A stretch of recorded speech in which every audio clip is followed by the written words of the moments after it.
Pemirsa, pengurus NWDI mendorong kader muslimat NWDI untuk mampu mengambil peran di semua bidang maupun di kancah politik.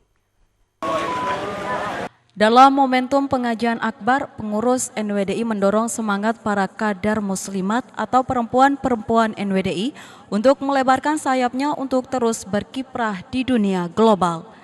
Dalam kesempatan tersebut, Ketua Umum NWDI Tuan Guru Muhammad Zainul Majdi berhalangan hadir karena ada pertemuan dengan pengurus Ikatan Pelajar Kairo.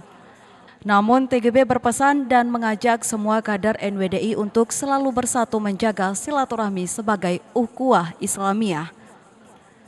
Ketua Pusat Muslimat NWDI Siti Rohmi Jalilah menegaskan kader NWDI tersebar di seluruh dunia untuk belajar dan mengembangkan diri di berbagai bidang dalam mempersiapkan diri dalam membangun bangsa dan negara terutama menghadapi resesi dan tahun politik ke depan.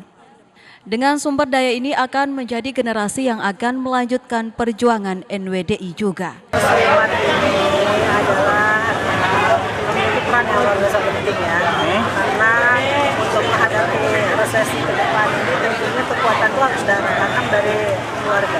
Belum dari keluarga, bagaimana kita ketahanan keluarga itu kuat ya, kemudian bagaimana pendidikan anak-anak, kesehatan anak-anak dan ekonomi keluarga secara mandiri itu kuat. Itu di situ peran daripada muslimat, peran ibu-ibu itu luar biasa besar. Sehingga memang muslimat ini potensi besar untuk bagaimana kita kuatkan untuk bisa kita survive menghadapi berbagai tantangan yang ada, termasuk juga yang berbagai tantangan yang kita alami selama ini. Ya, kita bicara gempa, kita bicara pandemi, ya, krisis global dan lain sebagainya, kan intinya adalah kekuatan ekonomi lokal ya. Bagaimana ini bisa kita berdayakan dan kita tingkatkan. Dan kuncinya adalah ibu. Tablik akbar yang digelar tersebut dikiprah para kader muslimat NWDI hingga saat ini telah mengisi peran-peran penting dan strategi di NTB pada umumnya di Indonesia pada khususnya. Dari Lombok Barat, Muzakir, iNews melaporkan. Pemirsa, selain wisata desa, kawasan wisata TT Batu Lombok Timur menyimpan berbagai destinasi objek wisata yang menarik. Salah satunya yaitu air terjun Tibu Topat. Keunikan dari air terjun ini seperti berada di dalam goa yang diapit oleh tebing yang tinggi. Air terjun Tibu Topat merupakan deretan air terjun di desa TT Batu. Daerah ini memang terkenal dengan desa wisatanya. Selain hamparan persawahan, juga menyimpan puluhan air terjun yang bisa menjadi pilihan wisatawan untuk dikunjungi. Air terjun Tibu oleh warga setempat konon sebagai tempat pemandian bagi para hawa yang baru melahirkan untuk melakukan ritual.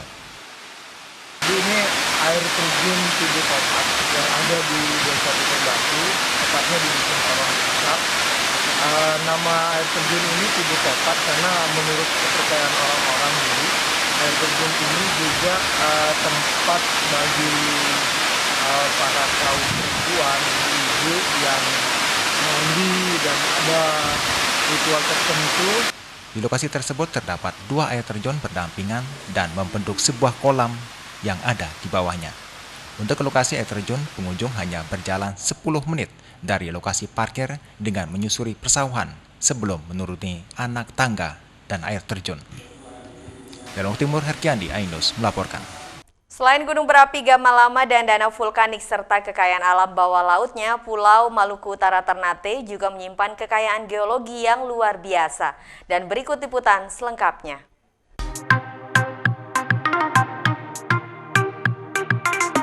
Terletak di gugusan Kepulauan Maluku Utara, pulau yang satu ini menyimpan kekayaan geologi yang luar biasa. Gunung berapi aktif, danau-danau vulkaniknya, hingga hingar-bingar bawah lautnya menjadi atraksi alam yang dikagumi banyak wisatawan seluruh dunia.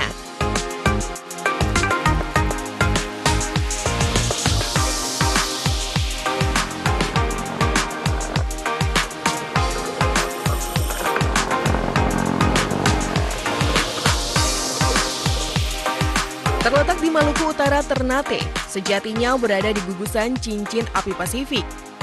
Gunung berapi aktif, Gunung Gamalama, menjadi pusat dari pulau yang memiliki luas 1/6 dari luas ibu kota ini. Gunung dengan tipe stratovolcano ini telah puluhan kali meletus dan menutup Ternate dengan debu vulkanik.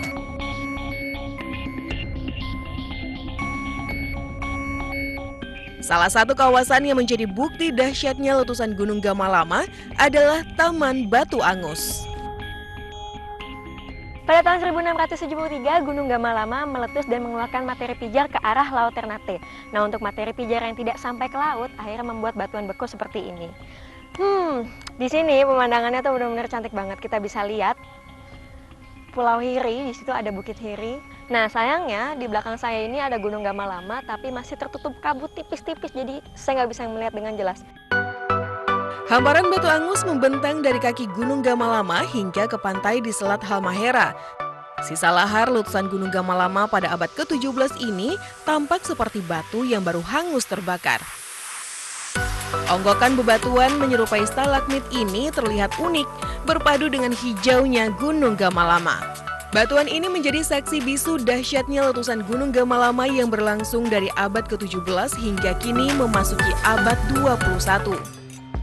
Sekarang saya lagi ada di salah satu lokasi jalur lahar dingin dari Gunung Gamalama. Nah, ini tingginya sekitar 7 meteran. Nah, jalur ini disebut dengan Sungai Tugurara. Nah, pada tahun 2012, jalur ini sempat memakan korban yang menyebabkan satu keluarga meninggal dunia. Bisa bayangkan seberapa dahsyatnya materi vulkanik yang dikeluarkan dari Gunung Gamalama? Jalur lahar dingin kini masih terus dibangun oleh pemerintah setempat. Jalur ini dibuat setelah banjir lahar dingin pada tahun 2012 memakan lusinan korban di pinggiran Sungai Tugurara.